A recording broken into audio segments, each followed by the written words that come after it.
Hello, folks. Since a lot of us are quarantined these days, hopefully more and more every day,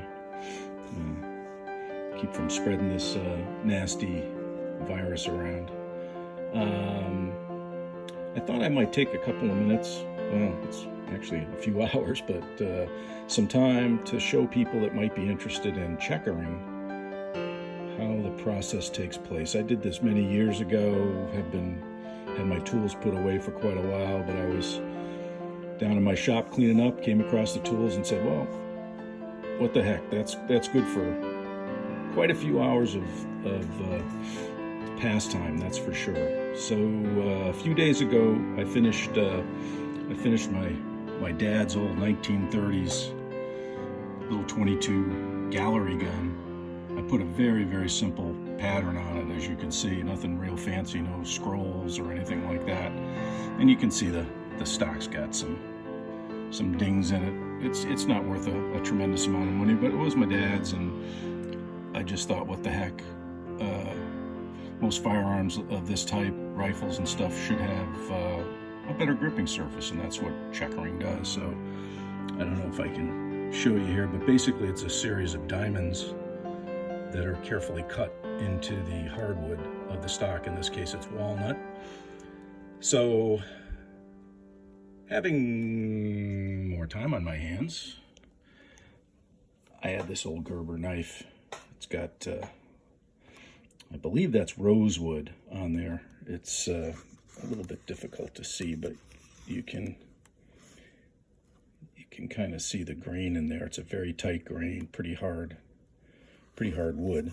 So I started this one. I said, why don't I film a little bit of this so people that are curious might see just how flippin' tedious it really is.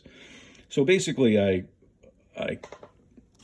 made a pattern around the knife with a pencil, and you can see it's inset from this scribe mark to this edge over here.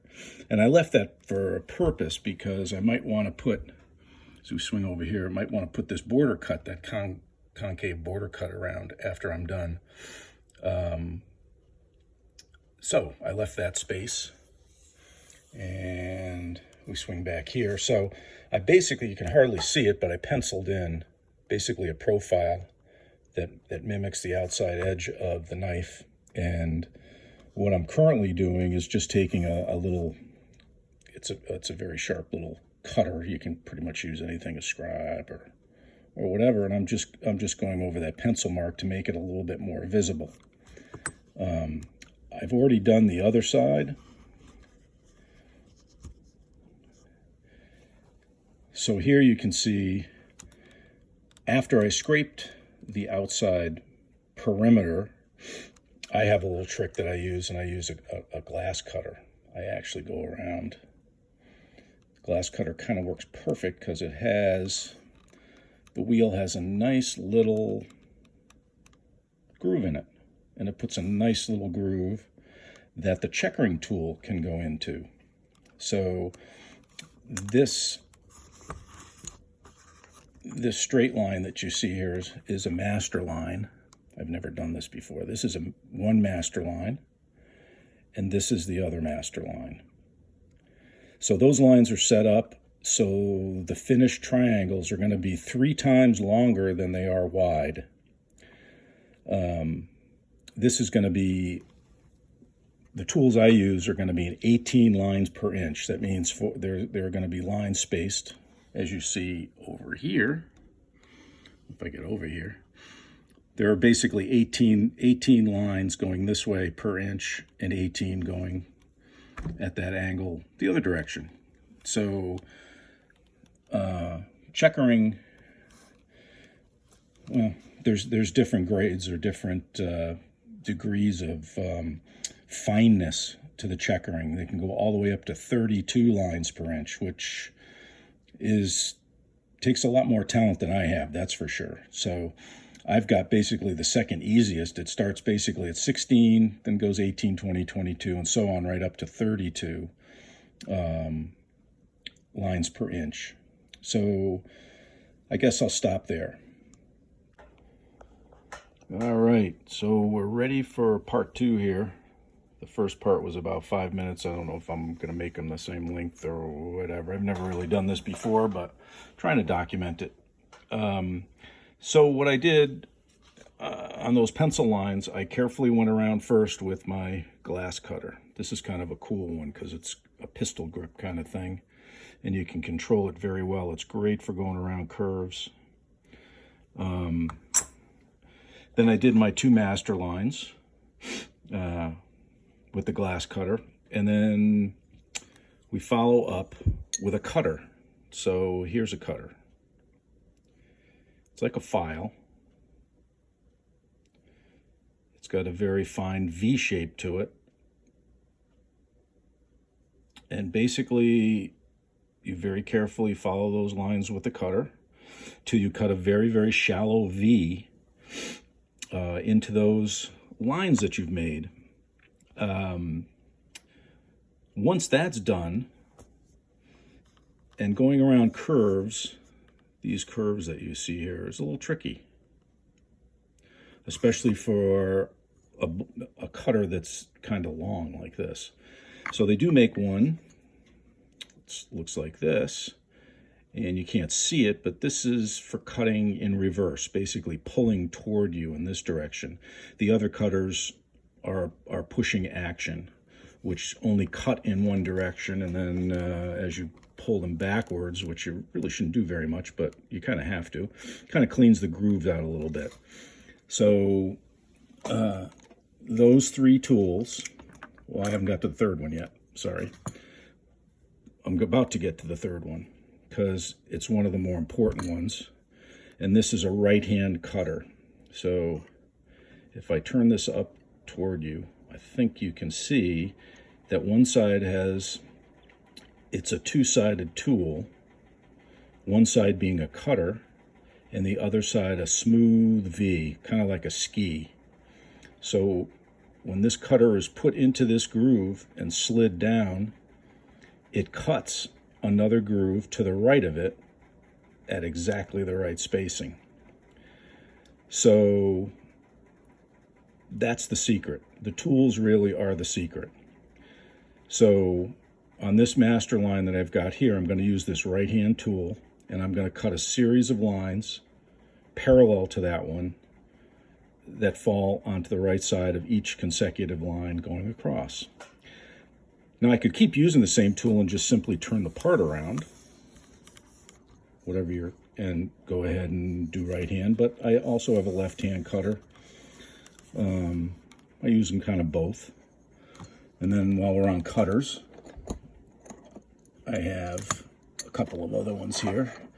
This is a C2, so this is a double slot cutter. Now you'll notice that it has files, 2 V-shaped files right next to one another on the exact same spacing that I need. So this is after you get a series of grooves going down, or V grooves going down, that are a little bit more in depth or deeper into the part or into the piece. Then you can cut multiple grooves at the same time. So here's one that's a 3 cutter, and it's kind of dirty, but they're very simple tools. They're not all that expensive, but you need a lot of them. This is a finishing cutter, and I don't know if you can see it, but the teeth are much, much finer in it. This tool you actually use near the end. Sorry for the shaking here. There we go. Use near the end to clear out all the grooves. So, as you can see, I have the outside pattern laid out and the 2 master lines laid out.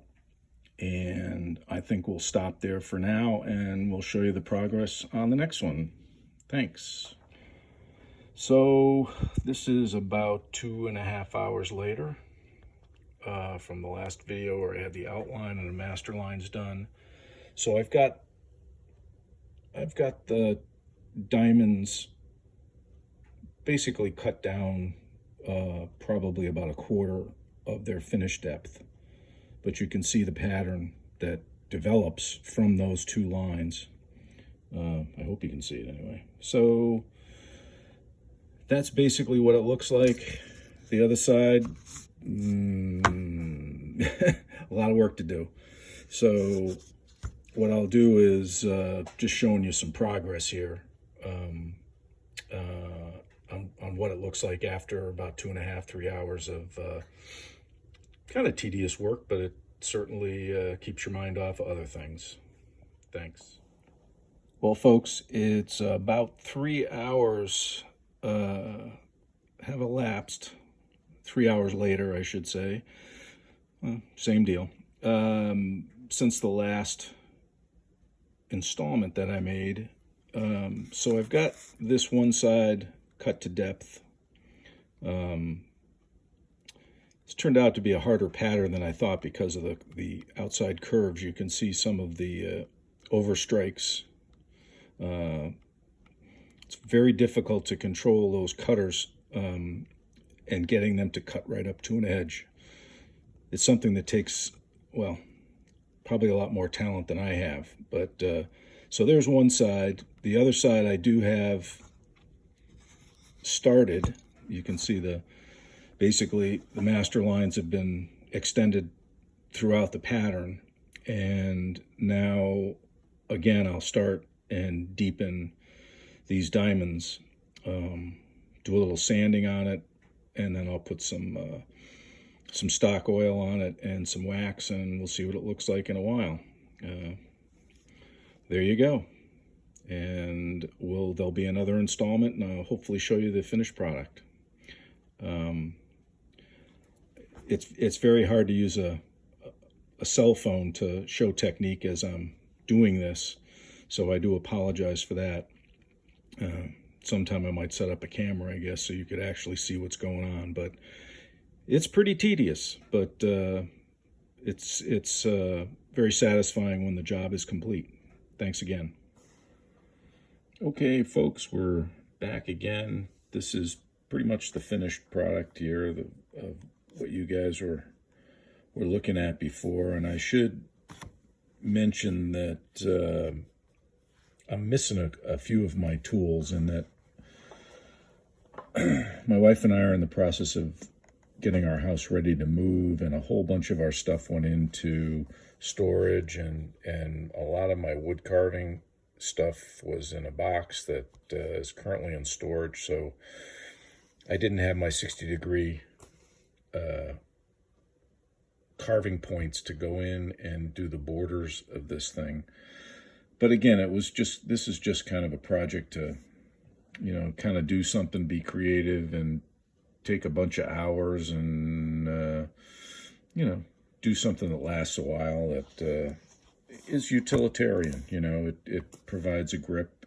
It's not some of the best work I've done. I did lay out right above here one of my pellet guns, actually, that I did a full kind of a checkering job on years ago. So you can get pretty fancy with this stuff, with the patterns. And this one's a wraparound. I did a little relief carving. So this is a wraparound pattern on this particular single break action pellet gun, a Diana.